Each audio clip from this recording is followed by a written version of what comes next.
का हो रहा भाई साहब? और तो से पूछल बनी का हो रहा भाई साहब? ई हमार पति बाड़न।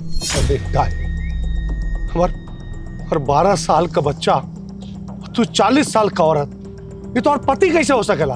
अरे कवन जादू कैले बाड़े? ई कोनो जादू टोना ना बाबूजी, ई चमत्कार है।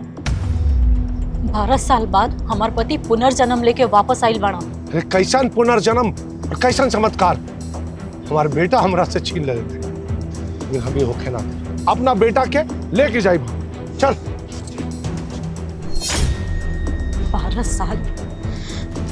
12 साल से हमारी मांग खाली रहला बाबूजी, और 12 साल बाद हमार सुहाग लौट के हमारी पास आइल बा।